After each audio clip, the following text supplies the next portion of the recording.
So, do US sanctions only make China stronger? Hello, and welcome to another episode of China Record. In today's episode, I will elaborate on the causes and effects of the US's sanctions on China. You may have heard that the tech sector in China, especially semiconductors, has been significantly impacted. Recently, the Biden administration has planned further sanctions on China's tech sector after Chinese companies Huawei and SMIC produced a super chip for the Mate 60 Pro. This news sent shockwaves across the world. So, here's the question. Do the US's sanctions on China only make China stronger and potentially dominate the global market in the future as a leading tech nation?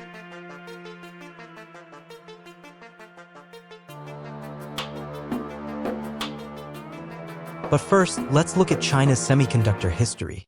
China got a pretty big chunk of the world's infotech industry, especially when it comes to things like designing and making semiconductors.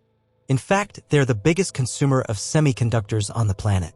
Back in 2020, they bought up more than half of all the chips sold worldwide, spending a whopping $239.45 billion out of $446.1 billion. But here's the catch, they have to import a lot of those chips from other countries. So, China's been trying to change that. They've got this plan called Made in China 2025, and they're pouring $150 billion into their own IC industry to try and reach a goal of making 70% of their chips at home. They're even leading the world in building new fabs, that's short for fabrication plants where chips are made, with 8 out of 19 worldwide in 2021. But this rapid growth hasn't gone unnoticed. The US government put some export restrictions on China in October 2022, especially targeting AI and semiconductor tech. Then in January 2023, Japan and the Netherlands joined in too. China didn't take this lying down though. They've taken a bunch of different actions, including filing a suit with the World Trade Organization. And despite all this, there are still loads of foreign semiconductor companies that have set up shop in China, running their own fabs and design facilities. China's semiconductor industry has seen significant progress recently.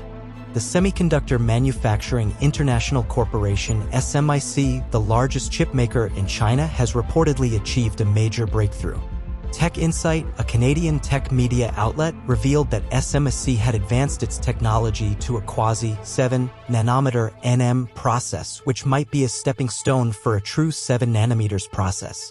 SMIC products made from the quasi-7nm process had been shipped for a year. Some media argued that the SMIC's advancement showed that the US blockade was too little, too late, and out of date. SMIC's most advanced chip process node successfully made in the past was 14 nanometers. However, due to SMIC's inclusion on the entity list by the US Bureau of Industry and Security in December 2020, which was designed to limit SMIC's ability to reach advanced technology nodes of 10 nanometers or below, it has been blocked from obtaining the necessary extreme ultraviolet lithography (EUV) machines from ASML of the Netherlands. Despite these challenges, it appears that SMIC is indeed moving ahead to use this older technology to achieve technological breakthroughs. Superscript 1. In October 2020, it was reported that SMIC had successfully developed quasi-7nm chips with the FinFET N+1 process using DUV machines. However, China's integrated circuit (IC) output dropped 17% in the first 2 months of 2023 as the country's semiconductor industry grappled with economic headwinds and escalating US trade sanctions. If China's semiconductor development continues its strong momentum, maintaining 30% CAGR over the next 3 years and assuming growth rates of industries in other countries stay the same, the Chinese semiconductor industry could generate $116 billion in annual revenue by 2024, capturing upwards of 17.4% of global market share. The reasons behind US's sanction on China's. The US is trying to block China from getting their hands on certain high-end chips and stop them from making advanced chips themselves. They're saying it's because of national security concerns. They don't want China getting hold of advanced semiconductors used for supercomputing. And it's not just about chips made in the US. They're also stopping foreign-made chips that use American tech from being sold to China. Basically, they're trying to remove American products and tech from China's semiconductor production ecosystem. So, the US put some sanctions on China, right?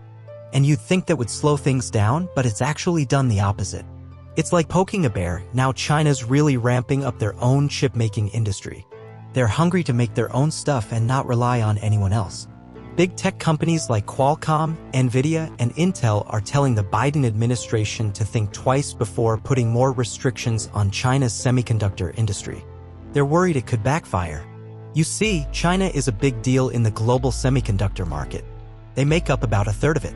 This market brings in over $50 billion every year for Intel, Nvidia, and Qualcomm. The bosses of these companies are saying that losing this kind of money could mean people losing their jobs, less money being put into developing new tech, and slower economic growth. This would hit hard in places like Ohio, New York, and Arizona where there are big semiconductor hubs. What's more, they're worried that if the US government keeps putting pressure on China, it might actually speed up China's plans to make its own chip industry. If that happens, we could see Chinese-made chips taking over the global market. So, do US sanctions only make China stronger? The question, do US sanctions only make China stronger, is complex, and the answer can vary based on perspective. Here are some points to consider. Economic impact. US sanctions have caused significant economic impact on China, affecting various sectors from technology to human rights. These sanctions have led to increased production costs and reduced consumption in the US and have disrupted the global supply chain. Retaliation. In response to the sanctions, China has adopted new blocking rules to nullify the effect of foreign sanctions. This shows that China is taking measures to mitigate the impact of these sanctions. Technological setback. The sanctions have particularly hit China's tech industry hard. For instance, Yangtze Memory Technologies Corp., YMTC, a major state-owned maker of memory chips, was barred from buying the equipment needed to make advanced chips. This has set back China's chip industry significantly. Strengthening in some aspects, despite the challenges, these sanctions could potentially make China stronger in some aspects. The pressure could drive China to become more self-reliant and innovate in areas where they are currently dependent on foreign technology. So, while the sanctions have caused economic and technological setbacks for China, they could also be driving China to adapt and innovate, which could potentially make it stronger in the long run. The growth of China's semiconductor industry, despite US sanctions, can be attributed to several key factors. Push for self-sufficiency. The Chinese government has been actively promoting self-sufficiency in the semiconductor industry. This initiative was further catalyzed by the US sanctions on local champions like Huawei Technologies Company and Hikvision, which spurred an increased demand for homegrown components. Increased sales. In 2021, total sales from Chinese-based chip makers and designers jumped 18% to a record of more than 1 trillion yuan, $150 billion, according to the China Semiconductor Industry Association. This indicates a robust growth in the domestic chip-making industry. Government support. The Chinese government has been orchestrating billions of dollars of investment in the sector under ambitious programs such as its Little Giants Blueprint. This program endorses and bankrolls national tech champions and encourages Buy China tactics to sidestep US sanctions. Global industry transformation. The ongoing tensions between Washington and Beijing are transforming the global $550 billion semiconductor industry. The geopolitical landscape is influencing the development and growth of the semiconductor industry worldwide. Resilience amid challenges. Despite the challenges posed by the US sanctions, China's semiconductor industry has shown resilience and adaptability. The industry has managed to sustain growth by diversifying supplies, stockpiling chips, and investing heavily in research and development. In summary, China's push for self-sufficiency, coupled with strong government support and resilience amid geopolitical tensions, has contributed to the strengthening of its semiconductor industry post-US sanctions. Thank you for watching my video on China Record. I hope you found it informative and enjoyable. Your support means a lot to me and encourages me to bring more new episodes. If you liked the video, please don't forget to leave a comment and share it with others. Stay tuned for more exciting content.